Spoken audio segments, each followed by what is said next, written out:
ముగ్గురు అసాధారణ మిత్రుల కథ. బ్లూబెల్ సముద్రంలో ఒక అందమైన నీటి ప్రపంచం ఉంది. అక్కడ ఎన్నో సముద్ర జీవులు ఉండేవి.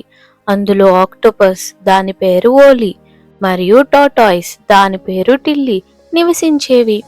మరోపక్క సముద్రం అంచున మంచు దేశంలో పెన్నీ పెంగ్విన్ నివసించేది. ఆమెకు మంచు పైన జారటం మరియు చల్లని నీటిలో దూకటం ఇష్టపడేది. కానీ తన ఇంట్లో తరచుగా ఒంటరిగా ఫీల్ అయ్యేది. అలా ఒకరోజు నీటిలో స్విమ్ చేస్తుండగా దానికి ఆక్టోపస్ మరియు టిల్లీ పరిచయం అయ్యారు. అప్పటి నుంచి వారు మంచి ఫ్రెండ్స్గా మారారు. ఆ ముగ్గురు అసాధారణ మిత్రుల వారి మధ్య ఎన్నో భిన్నతలు ఉన్నా వారు ఒకరికొకరు ప్రేమతో కూడిన బంధాన్ని పంచుకుంటూ మరియు సముద్రంలోని రహస్యాలను అన్వేషించేవారు. ఓలీ తన 8 కాళ్లతో ఆడుకుంటున్నాడు. ఇటు చూడండి, నేను ఈ గులకరాలతో ఎంత బాగా జగ్లింగ్ చేస్తున్నానో. మీరు కూడా నా తోడుగా ఉండండి అని ఓలీ ఆనందంగా అరుస్తాడు. అతని కాళ్లతో గుళికలను ఎగరేస్తున్నాడు. ఇది ఎంతో సరదాగా ఉంది అని అతను తన స్నేహితులను పిలుస్తున్నాడు.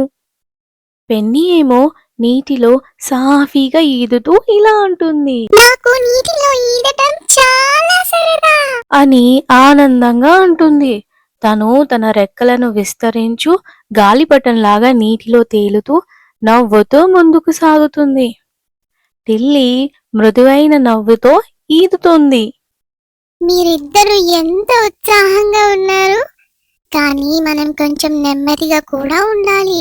ప్రశాంతతలో కూడా ఎంతో అందం ఉంది అని టిల్లీ చెప్పింది. తన పెద్ద కంచుతో నీటిని తాకుతూ చుట్టూ ఉన్న రంగురంగు కూరలను చూస్తూ ఆనందంగా ఉంటుంది. చుట్టూ చిన్న చేపలు, సముద్ర గుర్రాలు ఆనందంగా ఈదుతున్నాయి. అవి ఓలిని, పెన్నీని మరియు టిల్లీని చూసి ఉత్సాహంగా చుట్టూ తిరుగుతున్నాయి. చూడు, చేపలు కూడా మనతో ఆడుతున్నాయని పెన్నీ అరుస్తుంది.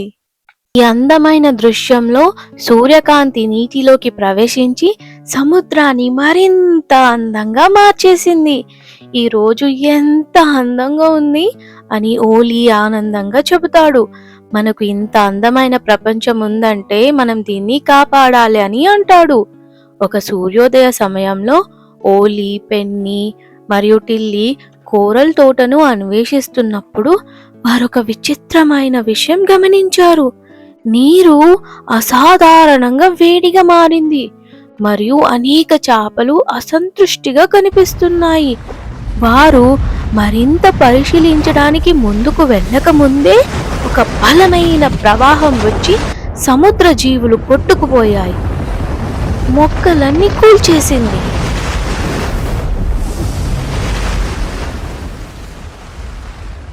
ఓలీ ఒక రాయిని తన కాళ్ళతో గట్టిగా పట్టుకొని ఉన్నాడు.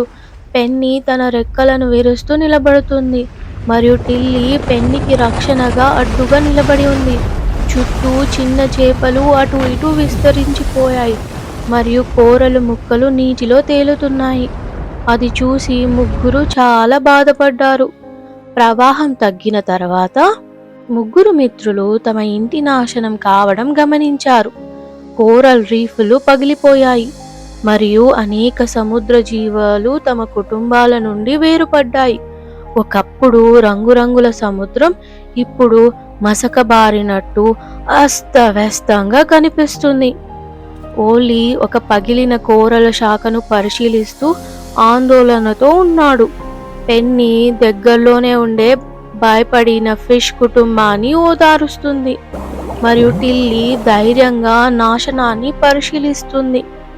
తమ ఇంటిని పునర్నిర్మించడానికి నిర్ణయించిన ఓలీ, పెన్నీ మరియు టిల్లీ తమ సహచర సముద్ర జీవాలకు సహాయం చేయాలని నిర్ణయించారు. వారు ఒక ప్రణాళికను రూపొందించారు. ఓలీ తన తెలివిని ఉపయోగించి పనులను నిర్వహిస్తాడు. పెన్నీ తన వేగం మరియు చాకచక్యం ఉపయోగించి కోల్పోయిన జీవాలను వెతుకుతుంది మరియు టిల్లీ తన బలాన్ని ఉపయోగించి భారీ వస్తువులను కదిలిస్తుంది. సముద్రపు నీలపై ఇక్కడ ముగ్గురు మిత్రులు సర్క్యులర్ షేప్ లో చేరారు. ఒక సమావేశం పెట్టుకున్నారు. ఓలీ ఒక కాలుతో ఇసుకలోని మ్యాప్ను చూపిస్తూ ఉంది. పెన్నీ ఉత్సాహంగా తల ఊపుతుంది మరియు టిల్లీ వినమ్రతగా వింటుంది.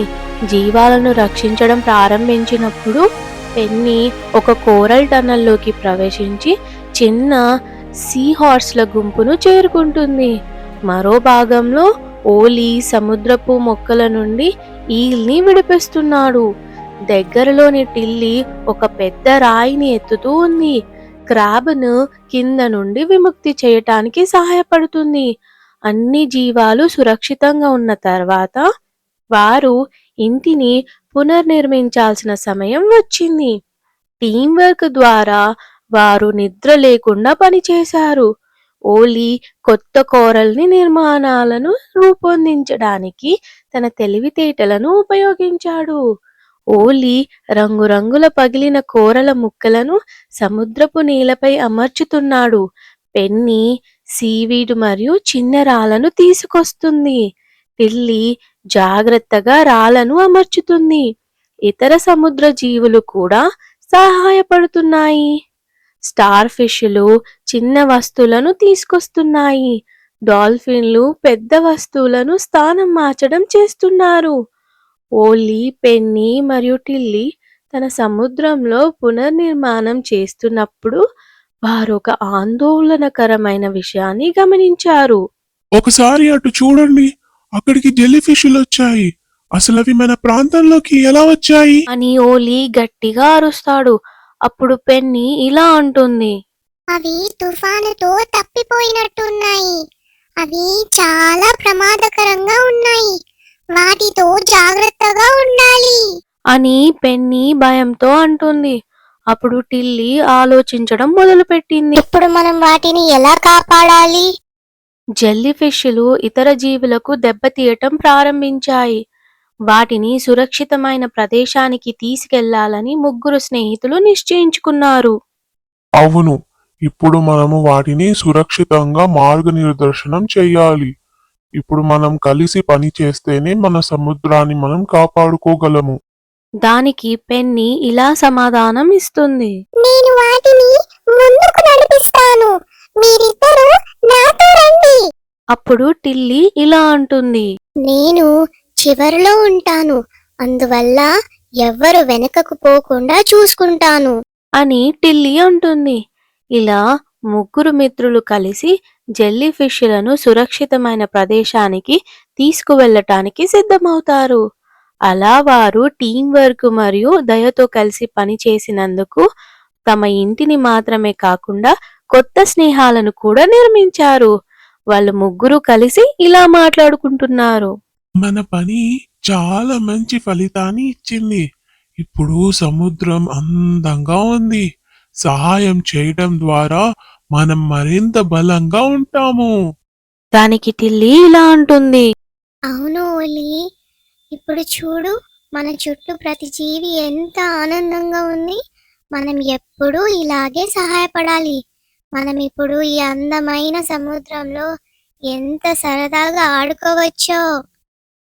అప్పుడు పెన్నీ ఇలా అంటుంది, అవును అవును, మనం కలిసి చేసిన పని ఎంతో ముఖ్యమైనది. కొత్త స్నేహితులను కూడా కలిసాము. చలో, ఇక మన కొత్త స్నేహితులతో కలిసి ఆనందంగా గడిపేద్దాం. ఈ విధంగా ముగ్గురు మిత్రులు తమ స్నేహాన్ని పండించుకుంటూ సముద్రంలో జీవుల మధ్య ఆనందంగా గడిపేస్తారు. ఈ కథ యొక్క నీతి, సహకారం మరియు దయతో మనం కలిసి ఉన్నప్పుడు మనం ఏదైనా కష్టాన్ని అధిగమించగలము మరియు అందరితో కలిసి ఆనందంగా జీవించవచ్చు.